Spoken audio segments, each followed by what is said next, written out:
Pernah kepikiran nggak gimana rasanya kalau musik itu nggak cuma didengar tapi juga bisa dilihat? Nah, hari ini kita bakal nyelam ke dunia persepsi yang super unik, di mana indera kita tuh bisa saling nyambung dengan cara yang nggak pernah kita bayangin sebelumnya. Coba deh, kita lihat kutipan dari Billie Eilish ini. Buat kebanyakan dari kita, ini kedengarannya kayak kata-kata puitis saja kan? Tapi buat Billie dan banyak seniman lain, ini tuh bukan sekedar kiasan. Ini beneran kejadian di otak mereka. Mereka betul-betul memproses dunia dengan cara yang beda. Coba deh, bayangin bareng-bareng. Kamu lagi dengerin lagu favoritmu, terus tiba-tiba ada ledakan warna, bentuk, bahkan tekstur yang muncul di depan mata kamu, seolah-olah menari ngikutin irama.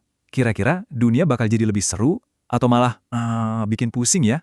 Nah, fenomena keren ini ada namanya chromesthesia. Dan yang paling penting buat dicatat, ini bukan imajinasi, bukan juga pilihan. Ini tuh respon yang otomatis dan nggak disengaja dari otak. Koneksi antar indranya emang sedikit beda aja. Jadi, ini adalah kondisi neurologis yang nyata dan bisa dibuktiin secara ilmiah. Oke, sebelum kita lanjut lebih jauh, penting banget nih buat diingat ya. Bahasan kita kali ini tujuannya murni buat informasi aja. Kalau kamu merasa butuh diagnosis atau saran medis yang lebih serius, jangan ragu buat hubungi profesional kesehatan ya. Jadi, gimana sih rasanya melihat suara itu? Ternyata pengalamannya itu nggak sama buat semua orang. Setidaknya ada dua tipe utama, dan perbedaannya ini menarik banget buat kita bedah. Pertama, ada yang namanya proyektor. Nah, mereka ini benar-benar melihat warna di dunia nyata. Jadi, seolah-olah ada filter visual di depan mata mereka. Suara biola misalnya, bisa aja kelihatan kayak garis emas yang melayang-layang di udara. Terus yang kedua, ada asosiator. Ini tipe yang paling umum. Mereka ngelihat warnanya tuh di dalam mata batin mereka. Pengalamannya tetap jelas banget, tapi terjadinya di dalam pikiran, bukan di luar. Pertanyaan terbesarnya sekarang, kok bisa sih kayak gitu? Apa yang sebenarnya beda di dalam otak seorang sinesteta? Nah, para ilmuwan punya beberapa teori utama yang keren banget buat ngejelasin koneksi rahasia ini. Teori pertama bisa kita sebut teori kabel salah sambung, atau bahasa kerennya cross-activation. Analoginya simple, tapi ampuh banget buat ngegambarin apa yang mungkin terjadi di dalam otak. Gini ceritanya. Di otak kita, pada umumnya, area yang urusin suara sama warna itu letaknya deketan, tapi jalurnya masing-masing. Nah, waktu kita masih bayi, otak kita tuh kayak hutan belantara, penuh banget sama koneksi. Seiring kita gede, otak bakal mangkas koneksi yang nggak perlu, biar efisien. Teori ini bilang, pada sinesteta, proses pemangkasan ini ada yang kelewat. Akibatnya, ada jembatan atau kabel ekstra antara area suara dan warna yang tetap nyambung sampai dewasa. Lanjut, ada teori kedua yang disebut rem yang longgar atau disinhibited feedback. Teori ini ngasih ide yang lebih liar lagi, jangan-jangan potensi sinestesia ini ada di dalam diri kita semua.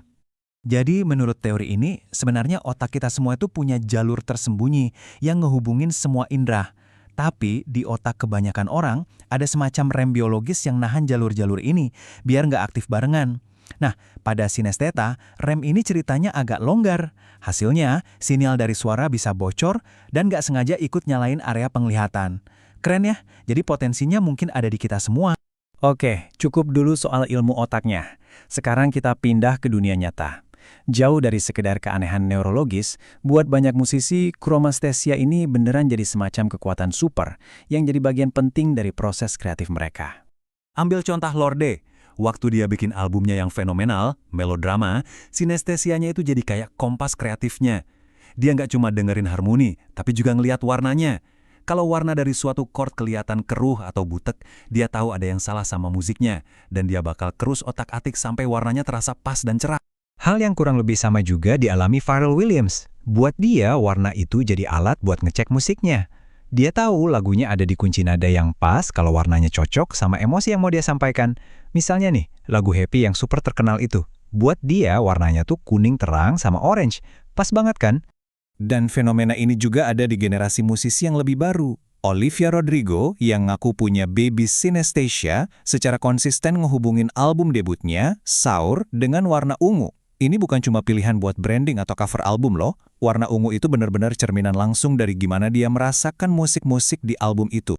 Dan ternyata, ini semua bukan kebetulan semata. Sebuah penelitian nunjukin kalau sinestesia itu 7-8 kali lebih sering ditemuin di kalangan seniman, musisi, dan penulis dibanding orang pada umumnya. Ini kayak ngasih petunjuk kalau koneksi indera yang unik ini bisa jadi salah satu bahan bakar utama buat kreativitas yang luar biasa. Tapi kreativitas bukan satu-satunya bonus.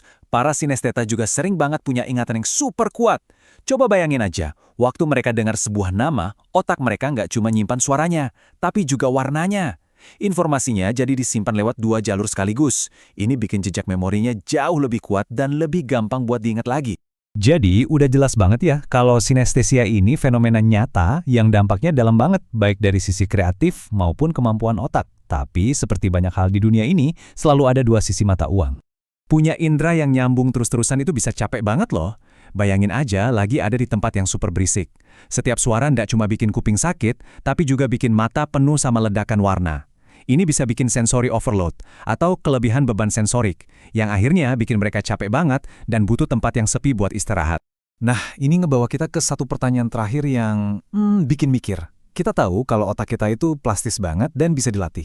Kalau sinestesia itu intinya soal konektivitas otak, kira-kira mungkin nggak ya suatu saat nanti, entah lewat teknologi atau latihan khusus, kita semua bisa belajar buat melihat suara, membuka sebuah dimensi persepsi yang benar-benar baru buat manusia. Sebuah pemikiran yang menarik banget buat direnungkan. Terima kasih sudah menyimak.